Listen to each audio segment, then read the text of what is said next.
States of America and to the republic for which it stands, one nation, under God, indivisible, with liberty and justice for all. You can bow your heads. Almighty Father in heaven, we're so grateful to be part of a democracy where we can come together, and we hope that you watch over us as we make decisions on behalf of the citizens of Wells County. Do it with the intentions to make this county better and to guide us in the right direction. We ask you continue to watch over our first responders, military, sheriff, police, firefighters, all those that are out there on a constant basis, sacrificing themselves to make our country safe. We love you. We say this in Jesus' name. Amen. Amen. All right, the first order of business is to approve the minutes from our May 6th meeting. I know, Lisa, thank you as always for getting those sent out. Does anybody have any questions regarding the minutes? If not, do I have a motion to approve them? So moved. Second. Thank you, Vicki. Thank you, Brandon, for the second. All in favor? Aye. Any opposed? All right, the first thing we'll do are the transfers. Obviously, they were sent ahead of time unless anybody has any questions. Nate and I discussed his transfers. He couldn't make it here tonight, so I told him that would not be a problem. But other than that, does anybody have any questions regarding the transfers? If not, do I have a motion to approve the transfers? I'll make that motion. Thank you, Todd. Randy, you did the second? Okay, all in favor? Aye. Any opposed? All right, and the next one are additionals. I know, Bobby, we have you here for the courthouse repairs. Does anybody have any questions for Bobby regarding the additional that she's requesting? The only thing I've got a question about, Bobby, and I mean, is the elevator here still out of order? This is the one, yes, it is. They're supposed to be in Monday. But the repair was at the courthouse, though, right? No. Oh, this is annex. Oh, okay, I'm sorry, I was at the wrong place then. Oh, okay, that's the one, okay, all right. And Bobby, do you have, I know at the end of last year you were mentioning about the HVAC system, maybe needing some significant upgrades. Is that? We're in the process right now. We're waiting on, commissioners are reviewing. Okay. The bids right now. Okay. Hopefully that I have a question, Bobby. Are they going to speed the elevator up to at least second gear? Yeah, that'd be helpful. They're not, no. Yeah. I asked that earlier. That's a good one. Yeah. It's very slow. Yep. All right, since we'll go ahead and do these individually, do I have a motion to approve the courthouse, the additional for courthouse repairs? I'll make that motion. Thank you, Todd. Second. Thank you, Steve, on the second. All in favor? Aye. Any opposed? All right.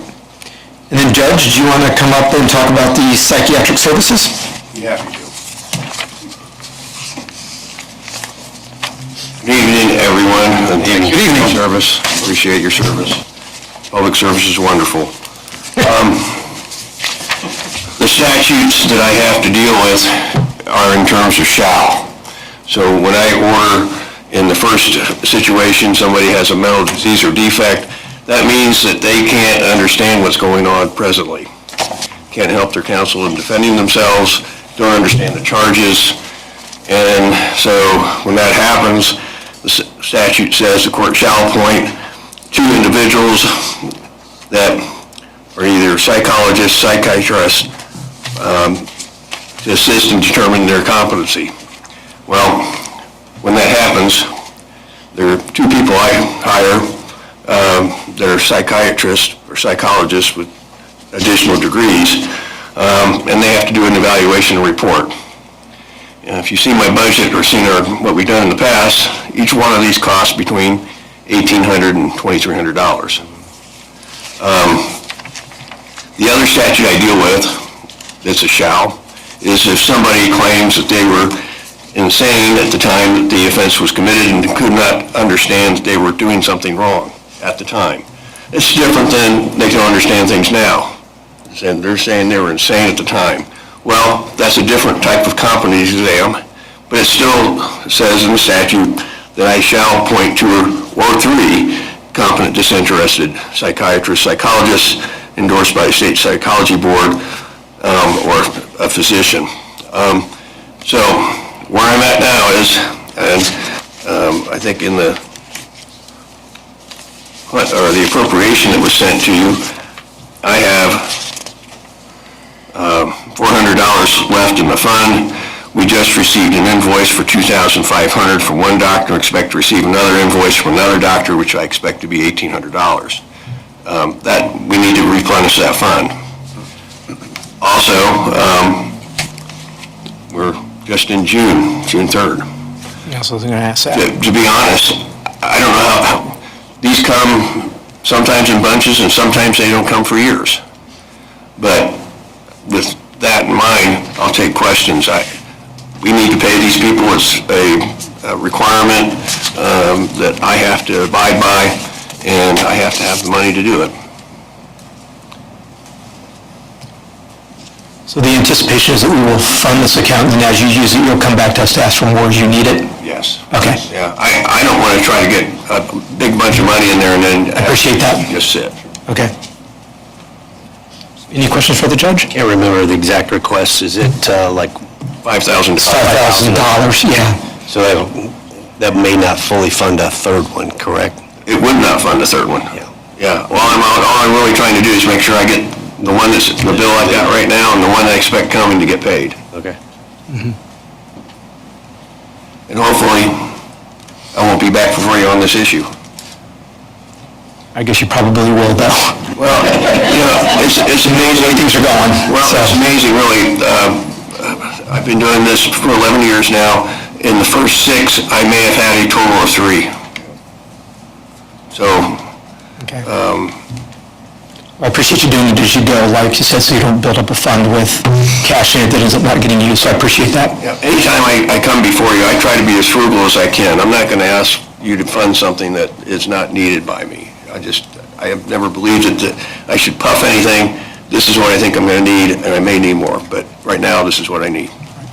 Any other questions for the judge? If not, can I have a motion to approve the transfer for $5,000? So moved. Second. Brandon, thank you, Steve, all in favor? Aye. Any opposed? All right, I'm going to move this around just a little bit. Rita, do you want to come up next for the Thank you. Thanks, Judd. assessor, for the deputy assessor for $8,000? Oh, whoops, I'm sorry, I got it mixed up. I thought I was on a roll here, it went south.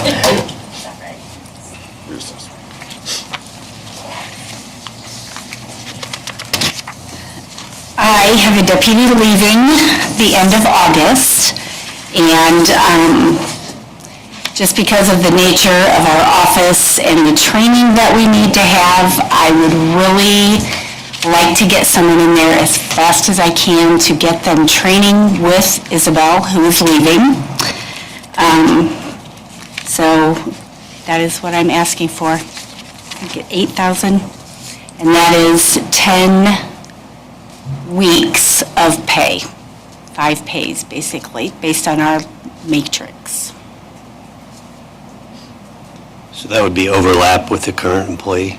Yes, yes. She is currently the main real estate deputy, and it would just be very helpful if the new person could train with her. And then in August, the end of August, also we have our conference, and the new person could hopefully be ready to get their level 1 by then. So the current individual, Isabel, she's going to be done in August, Yeah, at the end of and August. so this will just be paying for the overlap of both of them to get Isabel to help train the one, and also, like you mentioned, go to the conference and... Yes. Okay. Yes. So how many weeks do you think that would be required, the overlap? Are you trying to hire somebody as soon as you can? So that Yes. Trying, you mentioned 10 weeks. Yeah, I'm trying to get somebody in there as soon as I can. I've already posted it, taking applications. I've got a few. So I'm hoping that I can get somebody in there pretty quickly.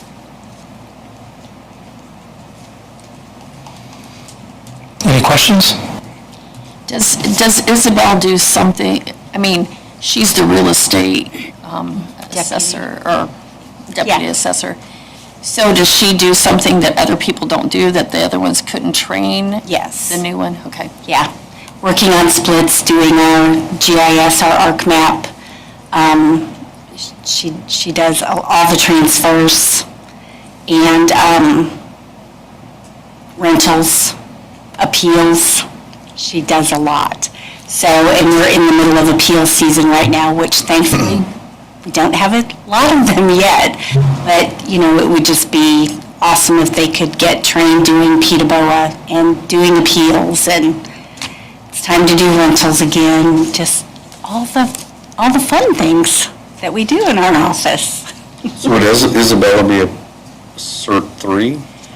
She is a level 2. Level 2, okay, Yes, okay. yes. Good. Am I right, 3 is the hot? 3 is the highest, Yeah, yeah. She is not a 3. So the new one you'd be looking at to be a level 1, is that what you're trying to, the training? Yeah. You wouldn't be probably coming in with any credentials at Correct, this point, okay. right. Because if they come in with the credentials, then you would have to go through all this, so much training process, right? Exactly. Yeah, okay. Exactly, But yeah. that, who knows, yeah, who would ever. yeah, knows. but that's not very probable, but Yeah. prayer- Perfect world, right? prayers accepted. Yeah. Any other questions? Assuming that that did happen, that you get somebody, you wouldn't need that money, correct? Correct. If I got somebody trained, if I got a level, even a level 1, but so far none of my applicants have that.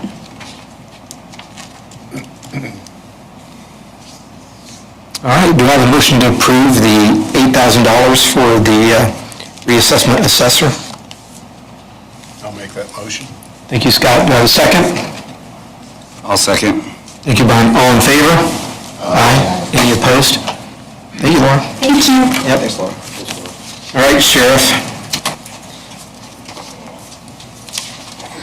So I saved you to the end because we have some additional, obviously, other items to go over with you as well, and I think you brought up to me, you have a couple things you want to add. I do, I wasn't on the agenda, but I apologize. Hopefully, I won't make it long, but go ahead.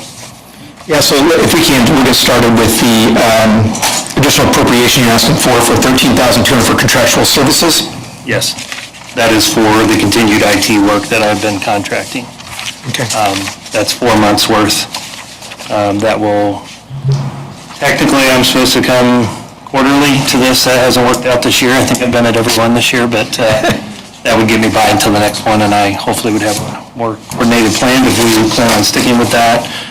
I have not had any conversations with Roger Richardson with county IT. I know that they have a new employee, but there's been no communication from them as far as doing anything with us. We've been continued to contract and have Dave Teeple comes out and still remains. So you're still using, okay, people to do it. So, and everything's been smooth.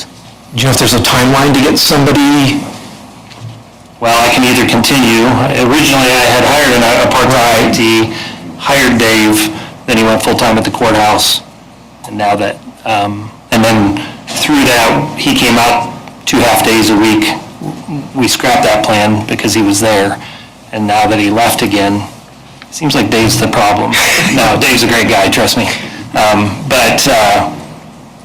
So, I mean, he has got years and years and years of experience of what we do.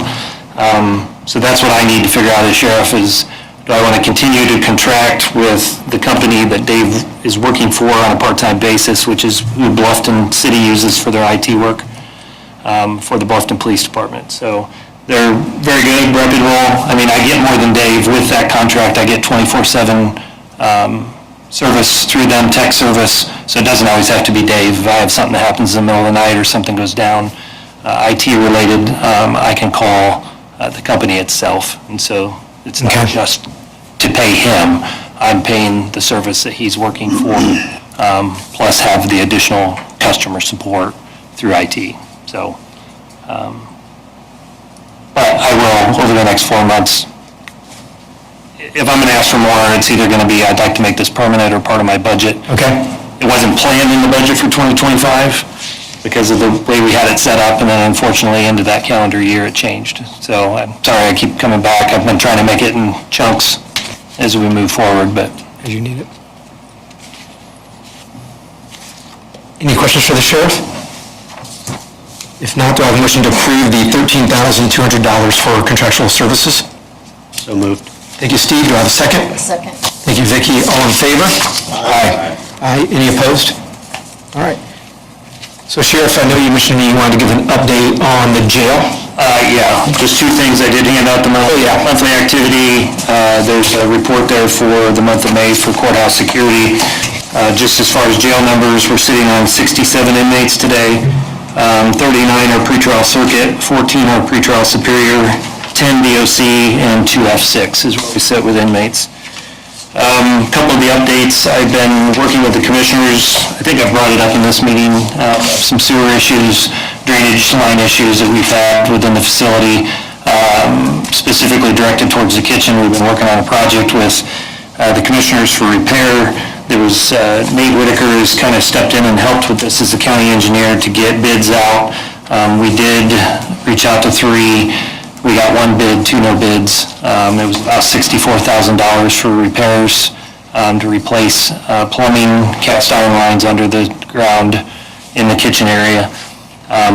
Where it stands as of last night, we're still tweaking a couple of the things in there. It was quoted to go back in with cast iron. We're trying to, the cast iron versus PVC has to do with water temperature and what the max is on that. So we're trying to get some specifications because we do run a high pressure dishwasher system in there that is above the 140 threshold for PVC. So I don't have a definite answer on price, but I will probably, the commissioners approved to go forward with the fix, but until we get those specifications figured out, I don't know the exact cost, but that current contract or bid, was $64,600.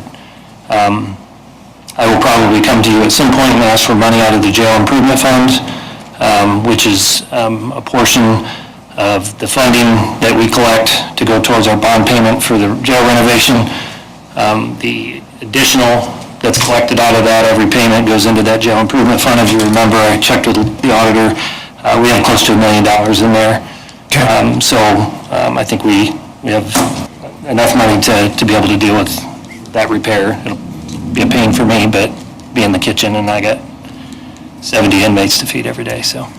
But that's my issue, I'll deal with that. But just to give you an update so that you're not in the, at least you know when I come to you where we're at with that, or if you haven't followed along with what I've been presenting to the commissioners. 2 other quick things. When I come to you, and over the last several months talking about, pay and incentives and all these other things, I am down 2 deputies right now, which I was at the time.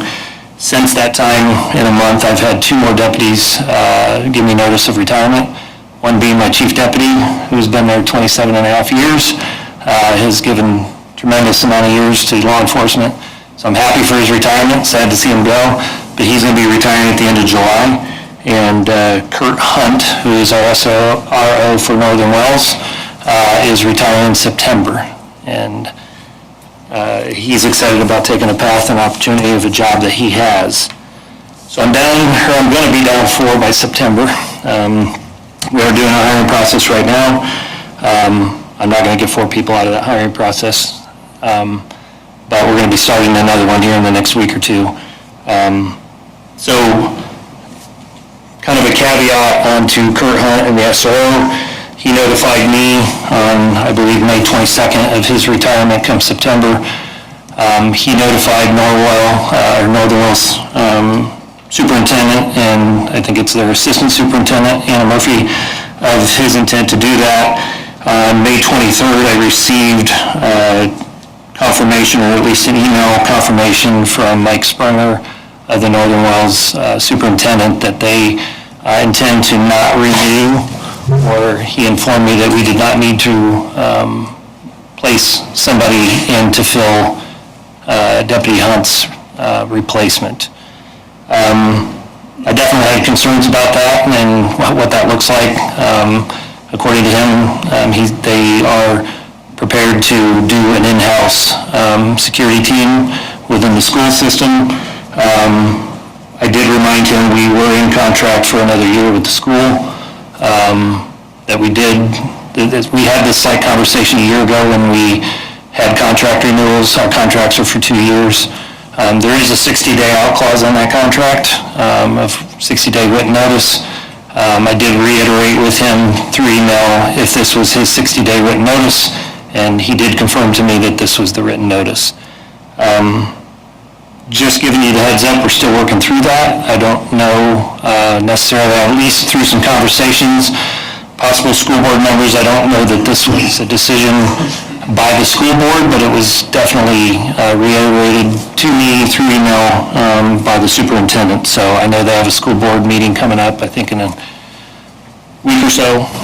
They do have a work session tomorrow that this possibly will be discussed at. I've asked the superintendent to stay in contact with me, and obviously our priority with the Sheriff's Department is the safety and security of the school, of the students and the staff, without having somebody in the school that we've done for the last 11 years. I do have some concerns of how that's going to operate, look like. I don't know how they would do what they're going to do without police involvement when it comes to criminal matters or investigative matters, unless they have their own police department, which I don't see them pulling off in 10 weeks.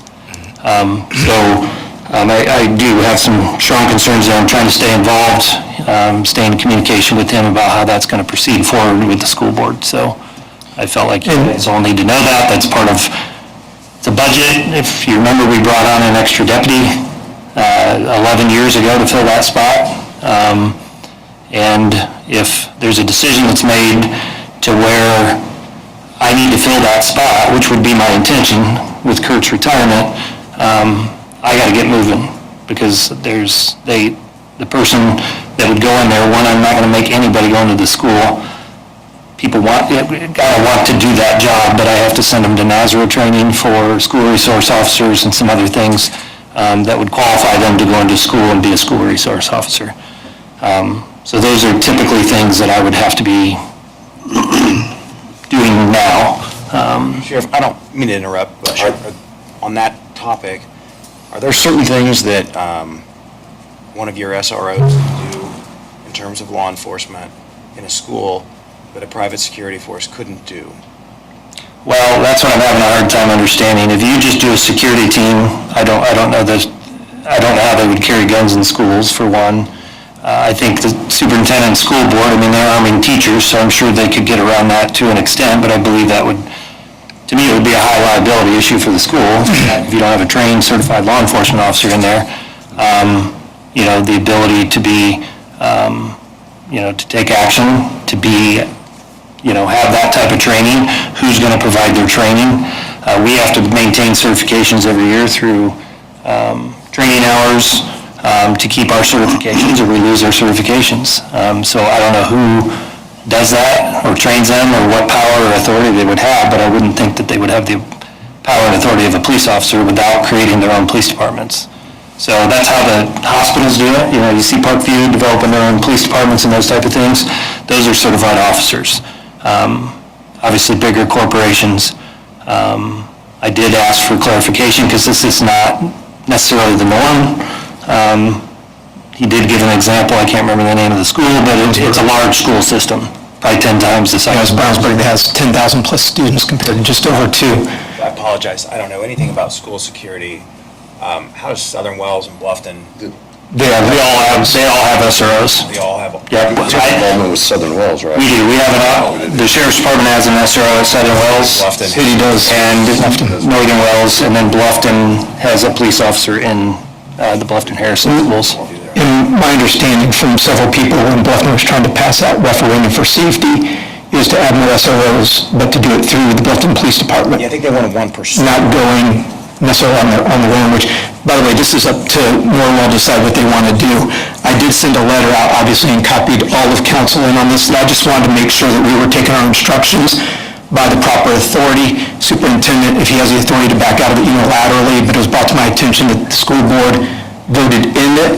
I didn't want us to accept the cancellation of the contract when maybe the board needed to vote on it. So I sent a letter out to all the board members just confirming that who should our instructions be coming from. I don't care about whose authority it is. I just don't want us put behind the 8 ball where we accept this 60-day out clause and find that the individual may not have the authority to do it, and then the board comes back and says, oh, by the way, we're still in this, but we haven't replaced the person, we haven't trained the person.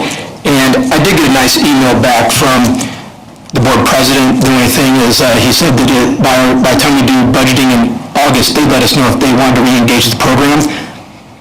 I think from talking to you here, there would be a lag in there because by the time you hire somebody, get them trained, we'll let the board figure it out, but I do think that the board, from my viewpoint, since they voted to get into the agreement, to me, that board ought to vote to get out of it, but So we're not taking any action until... we don't have to. Or not. And in fact, The school resource officer, school ended. is contracted through you. So Kurt Hunt is working for us on the road during the summer. That's how it always works. The school pays 70% of their salary.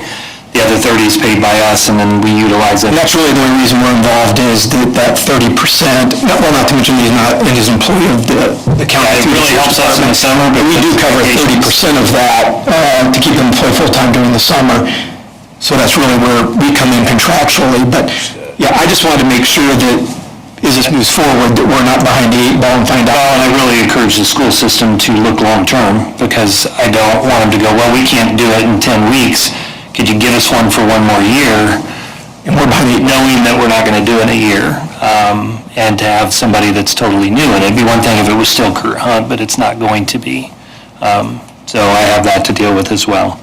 But just thought I would put you guys on notice if they decide to stick with the superintendent's plan, then at some point we probably need to discuss that. You know, the pay ordinance covers 18 deputies. So we need to, again, that was brought on as an extra deputy, so we need to decide what to do. Unfortunately, I'm down 2 people, soon to be 4 people. It'd be a spot I wouldn't have to fill, but definitely is a benefit to us, that 30% of the time when we utilize them during our highest vacation time for deputies, which is in the summer, so. But it is what it is. At this point, I'll keep you updated the best I can. I appreciate you working on it, and I know that with the conversations we've had, the SRO is a special position because not everybody goes in law enforcement to work in a school. No. That must don't. So it takes somebody special to do that. And we've been fortunate in the small community we have. Again, Norwell was the first ones that came to us 11 years ago and asked us, and I just said, well, the number one thing is, does somebody want to do it? Because I'm not going to make anybody do this job. That's not necessarily why they took the job. And we've been fortunate to be able to fill 2 schools with it. I agree, Norwell has always been on the premise, just like Bluffton, they'd like to get more SROs through into their school systems, because you got Lancaster and Osseo Elementary, the middle school, the high school, and that is hard for one SRO to be everywhere at once. But I don't know if this is the plan or not. Guess we'll find out. So. Other than that, I just ask, I know at the last meeting, it was, again, I appreciate all of what you guys approved last month. I know that a lot of employees are appreciative of that shift differential and the other pay. I know there was a recommendation of a resolution that maybe would be voted on for something to happen in January. So That's a commitment of this body. So I was working with the attorney. There's some back and forth miscommunication. We didn't get the resolution done in time for tonight.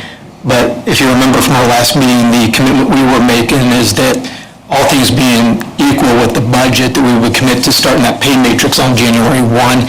That way, as you were hiring people, you could be presenting that, the intention of the county council, the fiscal body of the county, is to institute that matrix. And I think we're all in favor of that, and my apologies on, I'll work with the county attorney tomorrow to figure out why the resolution was not drafted there, but we do need to send a message. I spoke with him on the phone to give him clarity on what it was, and it was mostly off what you had suggested, Brandon, was to present something just in good faith so I could use it as a marketing tool to say, and I wouldn't even label it that way. I would just put projected pay for 2026 to be starting wage to be this or whatever. And so that was appreciative that was recommended. I think that's a great thing, especially when I'm going to be probably doing hiring processes for the rest of the year, hopefully to get these positions filled. And so however you want to deal with that. I know it was something that was going to be presented to you guys to take a vote on. So however you want to deal with that. I assume no one here is opposed to this resolution that's going to allow it to be done. We just need to get it drafted. And as far as I'm concerned, you've got the okay to go ahead and start presenting as you're interviewing people, and then we'll formalize that starting at the July meeting. I'll make sure that I get with the attorney, we have it drafted and ready to go, but I don't think any of us are opposed to you presenting this to deputies you're currently looking to hire, because I know that that's a big challenge. Yeah, and Please do. Yeah? Show them. I'm sorry? Show them. Yeah, yeah, you got the power to do that, and then we'll make it formal at the July meeting. Yeah, I don't want to, I get it, you guys don't have the crystal ball and can't see where you're at financially when it comes to that time, but the commitment, it's shown, I know the employees appreciate it, and see it, and so your commitment to public safety has been unsurmountable, especially in my years as sheriff and as chief deputy. I spent many years before he was chief deputy as well, so I appreciate it, so. Thank you, Sheriff, for all you're doing. Yes, thank you all. All right, Tim, you're up next.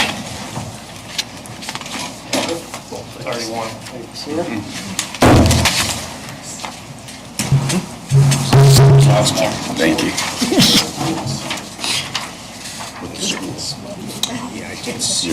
Yes, yeah. Thank you. Yeah. If you don't want it, I just thought you How you doing? Good. Appreciate it. Yeah. We'll find out. I know that grant has diminished a little bit. Right. Good evening, Tim. Good evening, everyone. We had an increase in 2023, and we are requesting a 5% increase tonight, which would be $2,270, which is actually below what the inflation rate's been the last couple of years. So the total annual amount would be $47,678, would be the new total. This increase does not come out of the general fund. It comes out of the developmental disabilities appropriation. And I've already made this presentation to the Adams County Commissioners and the council, and they've approved it there, and then the commissioners approved it last night. So, The Wells County Commissioners? yes. Okay. Yep. As far as our challenges, staffing has actually been fairly stable. So we have about 167 employees most of the time, and we seem to be able to find individuals and stuff for replacement. We have about a 32% turnover rate, so that is actually 20% below the state average. And we're hoping to do a pay increase this year, looking at funding. So our occupancy rates in our homes are actually doing pretty well. We have 2 open beds at this point in time, but we have some folks that it looks like that we should be filling those here shortly. And we're really grateful to the Indiana legislature for their support on Medicaid, because that's what everything we're paid is by Medicaid. And we're just waiting to see what the federal government's going to do. So that's, yeah. That's wild. Yeah, that's a big hill for them to climb. So this year we're positive $216,000, which is nice. We were negative 179 last year, so we're doing much better than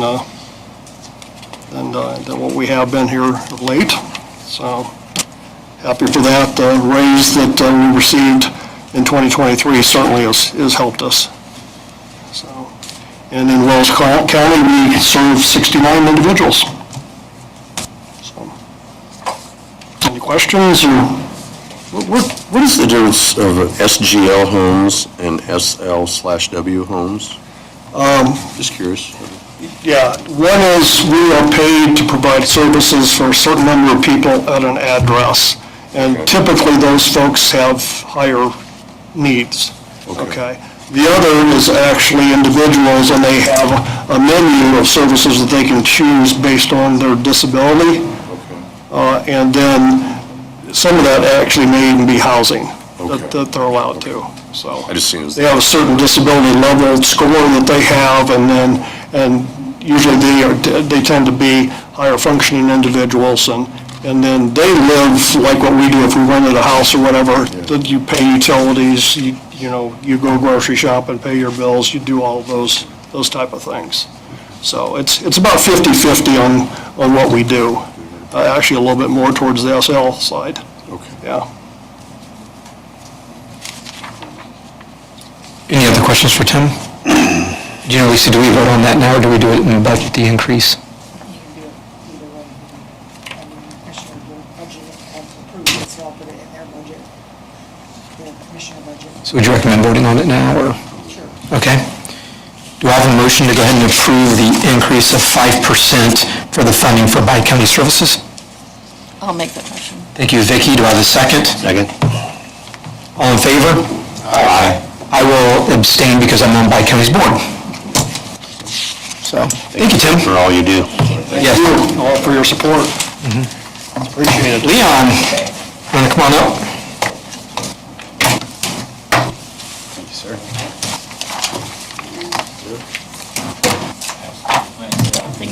How you doing, Larry? How you doing? Yeah, it's been a while.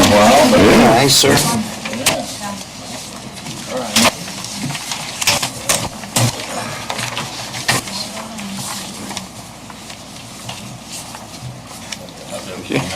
Good, still around. Always a good thing. Did he give you one? I've got just the timeline. Did you have one? Okay. Thank you. Floor is yours. Hey, good evening. I believe it's been some time since the RSD has been in front of you, probably since the Nate Rumschlag days, if I remember correctly, so maybe we're overdue. Before I get into what we just passed out, does anybody have any questions on the timeline of funding that Seth probably forwarded to you? Or if not, I'll just add one thing to that report. It was a two-page report, if you remember correctly. I consider a before and an after. The first page was prior to any funding that we received from the county, and we got nowhere. In fact, we lost, the county taxpayers spent over $55,000, and we got no return on that. It was, we had no attorney, we couldn't function until 2018. And one aggravating point that I will mention to you, it was that those $55,000 had been spent prior to 2012. And the city of Bluffton knew what we were attempting to do, and always led us to believe that they could handle the sewage. And I'll never forget the RSD meeting that we had in February of 2013. Ultimately, Ben Adams reported that Bluffton's current response is no more connections to the municipal sewer system. It shot right through me because I knew that the taxpayers had spent $55,000 and they couldn't go forward.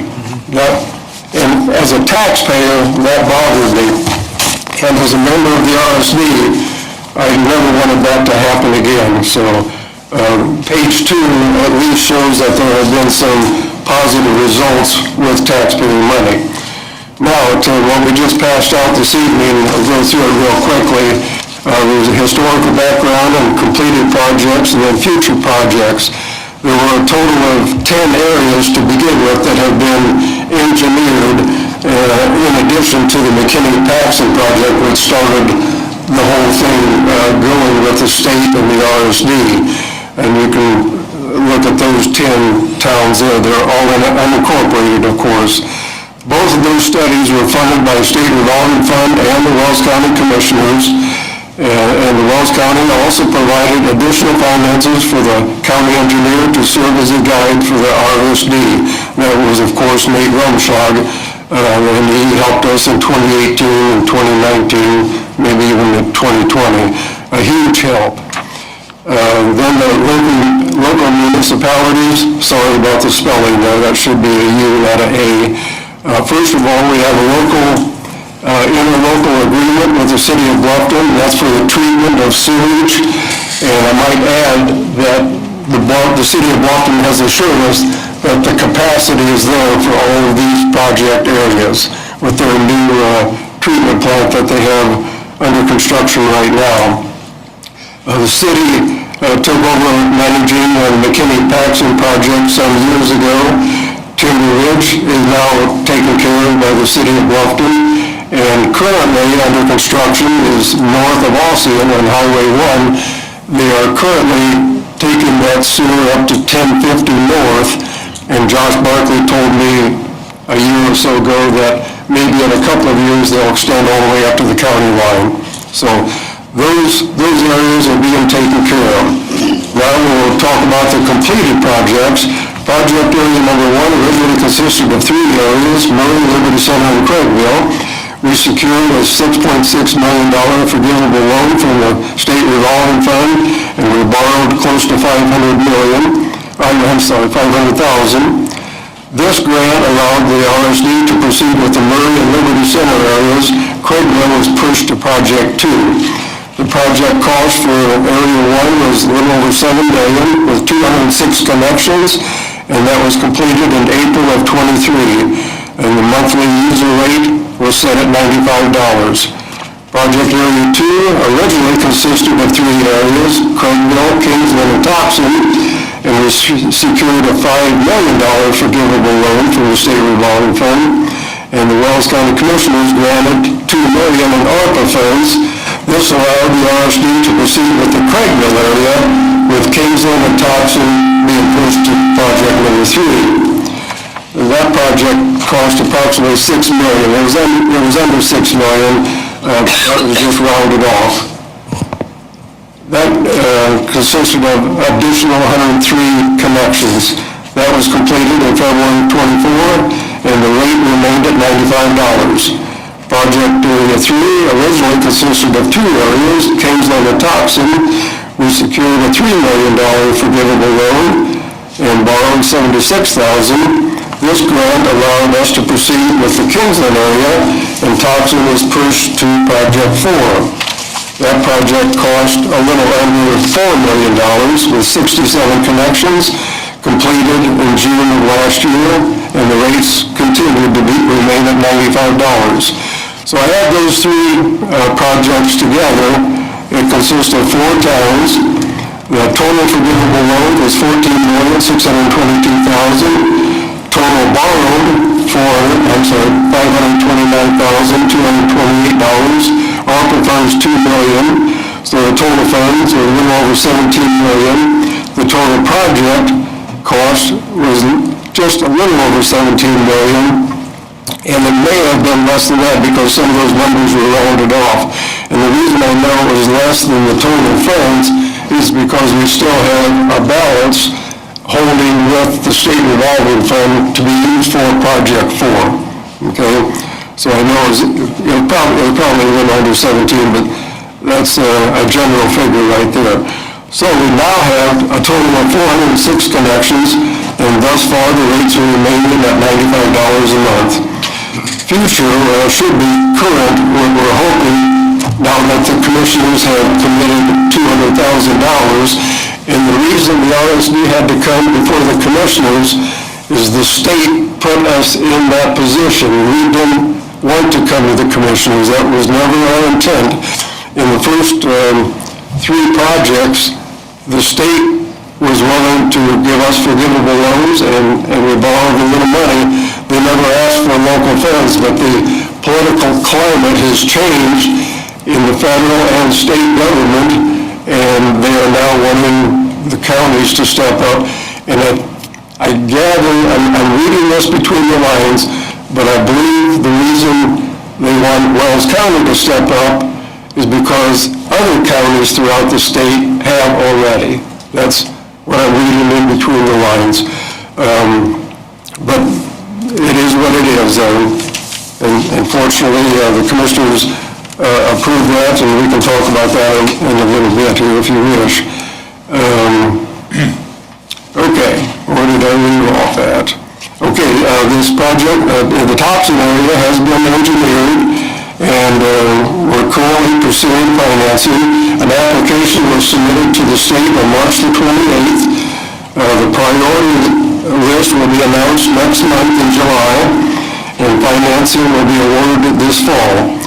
If sufficient funds are awarded, project will be bid to contractors in November of this year, and construction will commence in the spring of 2026. The estimated project cost would be $4,830,000 with an additional 117 connections.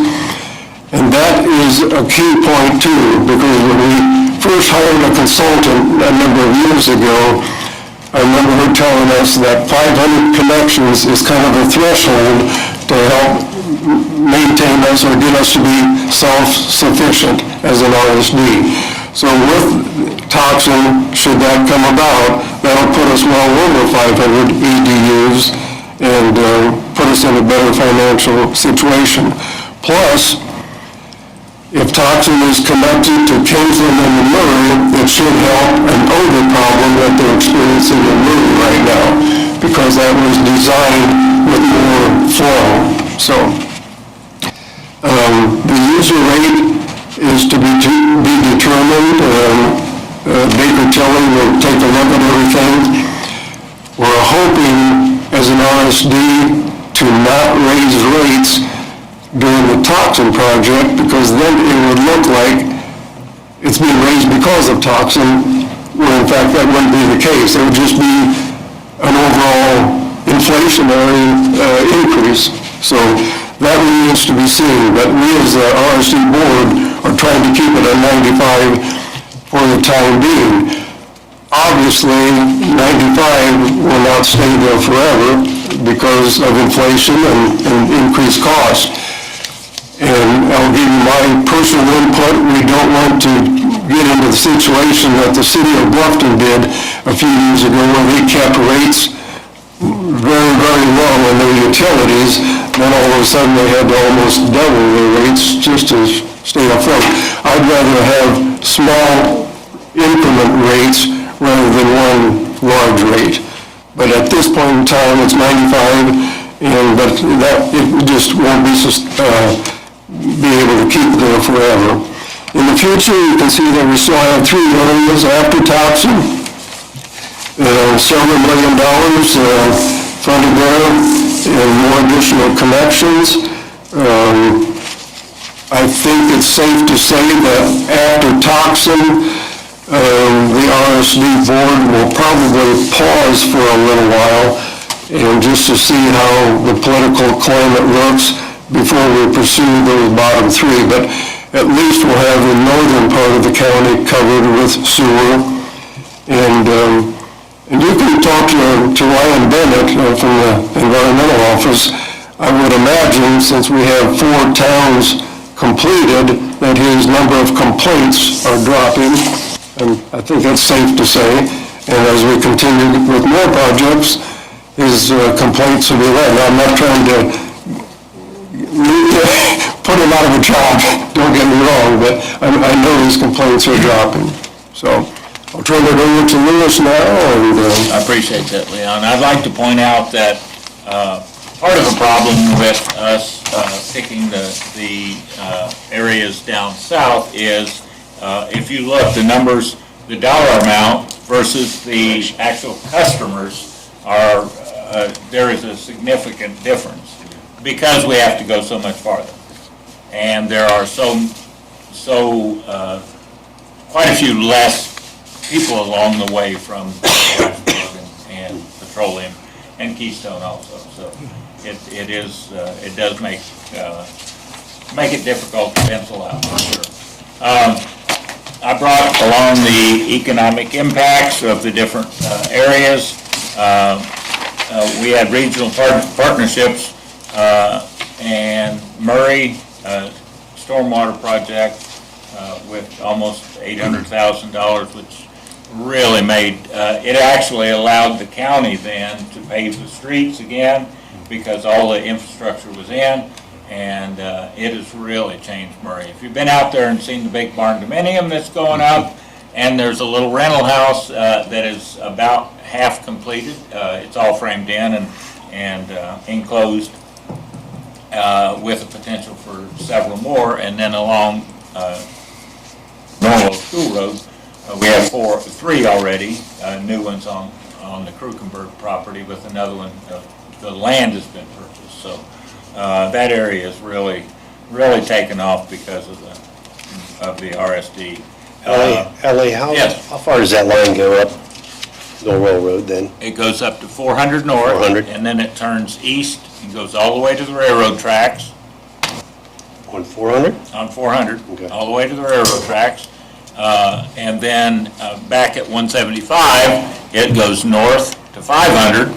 We do not go west on 500. We go east to the railroad tracks. And then we go to, take the jog 275 and we go to Kingsland.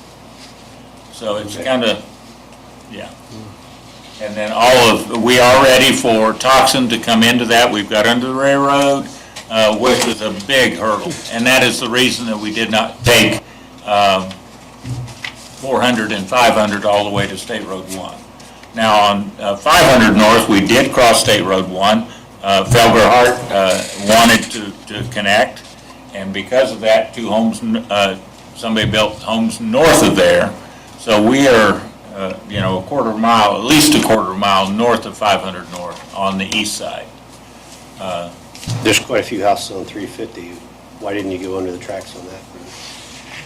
Just to get four or five homes. You get the same thing on 400 and 500. There's only a few homes east of the track. Right.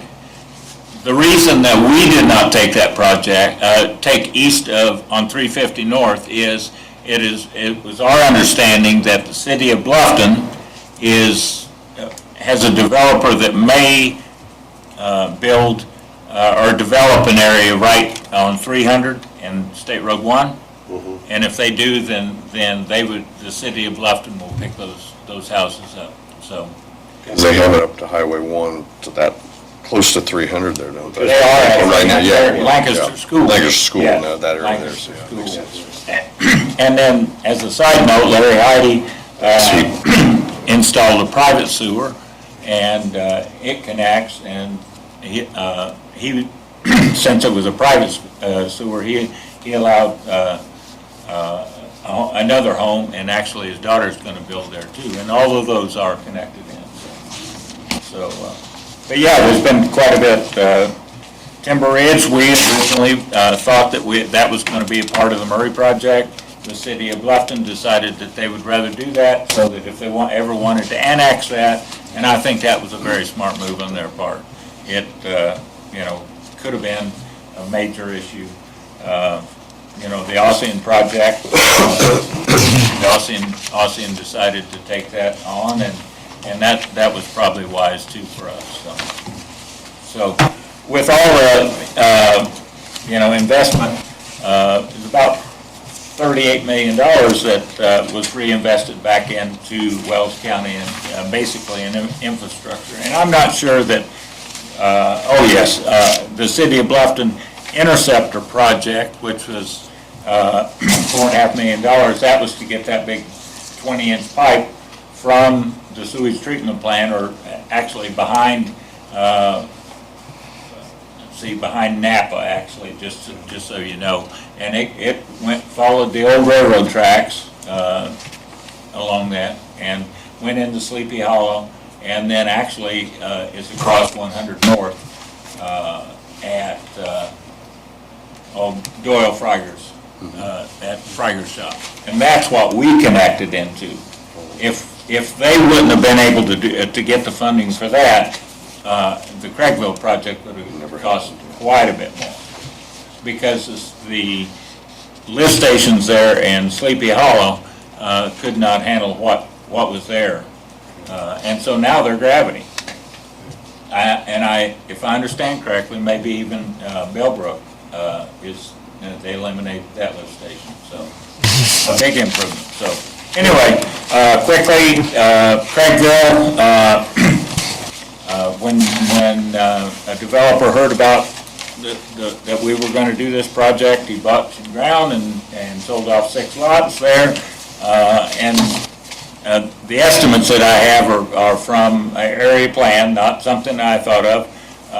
The 2 business expansions were Troxel Equipment or True Land, and that was quite an investment, I guarantee. And they would never, I don't know if you were all aware, the septic system for Troxel Equipment was the original brick house that got covered up years ago, and that was the only septic system they had, believe it or not. That was, yeah. So anyway, they were very happy to be able to connect our sewer, and it definitely allowed them to expand. They're actually planning another building, and they've already paid a tap. They are paying a monthly fee for the tap for the third building. So, because the main building is on one, and then the building on the north side that they put up is on one, and then they're planning on another. So, anyway, Murray, we have at least 6 new homes, probably 7 or 8 now,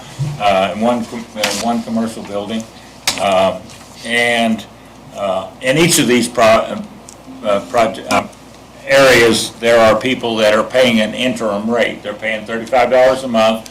That will allow them to connect to our sewer. They'll still have to pay for the grinder and all of that, but we will waive the $2,000 tap fee by them paying that.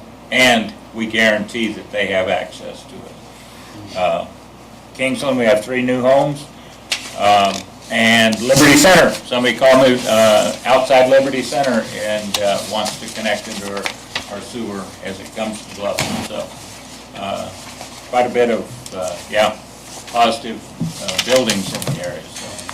And being a septic installer, I can tell you for a fact, a lot of that would not have been allowed to happen. So. Well, thank you so much for your update and your report tonight. Any other questions? No? Thanks. All right, thank you so much. Thank you very much.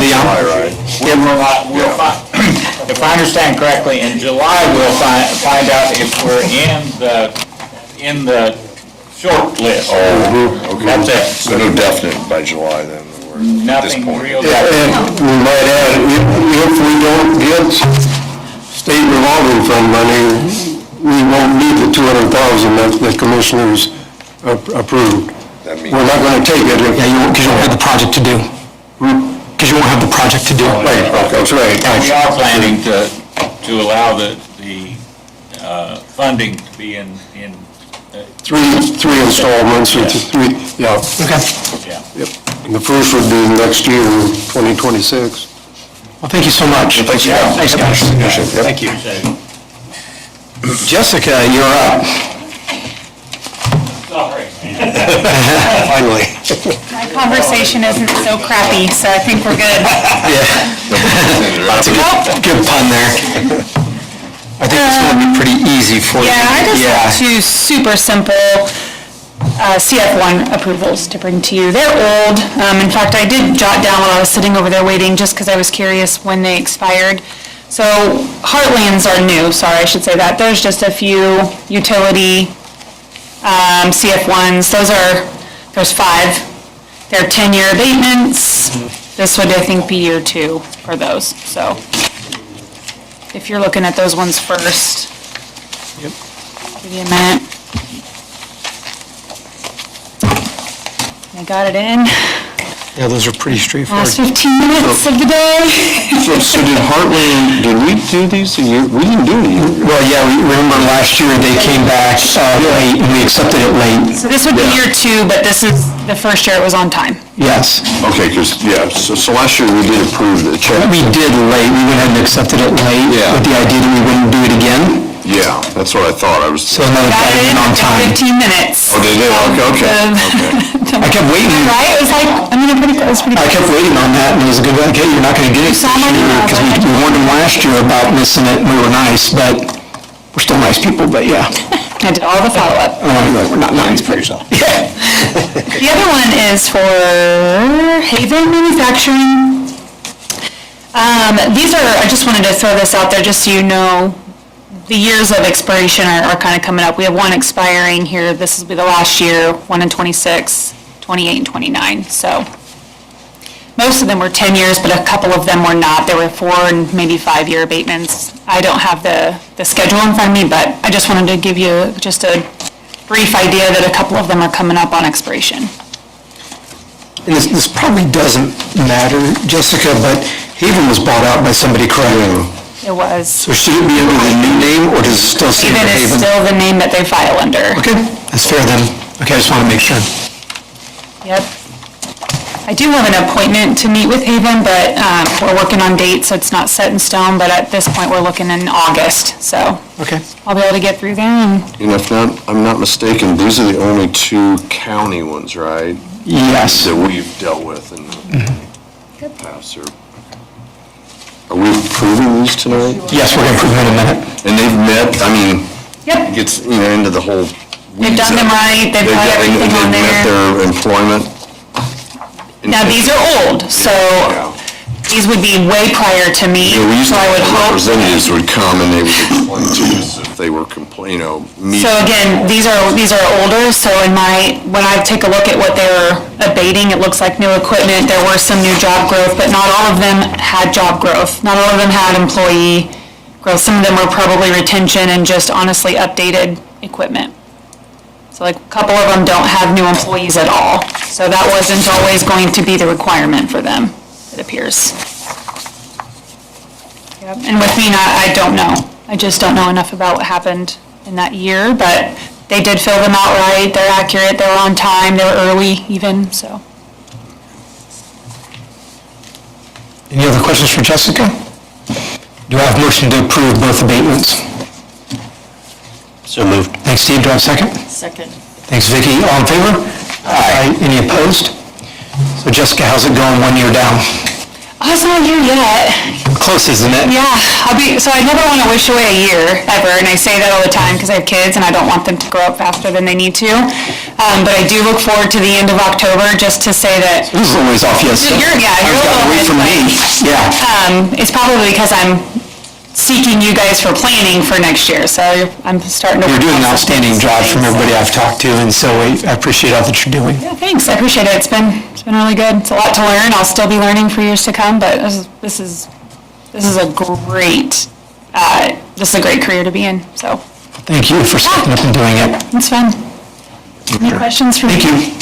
Okay, Thank you. Thanks, Jessica. thanks. All right, the last order of business is just approving the 2025-3 updated salary ordinance, and that is the one that has the official changes that we did agree to make immediately for the sheriff, the second shift differential, third shift differential, instructor certifications, special assignments, and honoring up to 10 years in the matrix for laterals with vacation for years served. So it's what we already approved last time, but we'll go ahead and formally approve the salary ordinance. Do I have a motion to approve salary ordinance 2025-3? Said I did vote against that, so I'll vote against it tonight. I voted against the... We can do it here in a second. Yeah. All in favor? Well, oops, I need a motion. Yep. I'll make a motion Thank you, Scott. Do I have a second? Motion. to accept the salary order presented. Brandon threw us all off because he got ahead of the cart here. Okay. Just want to make sure you're right. Second?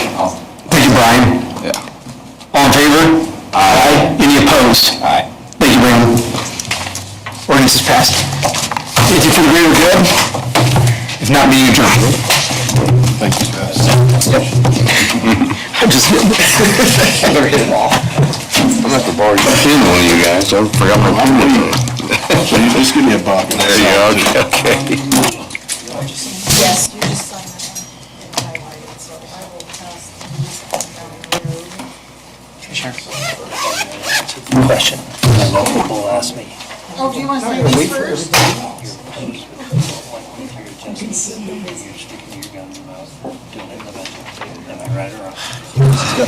And, because people ask me. Should we mention that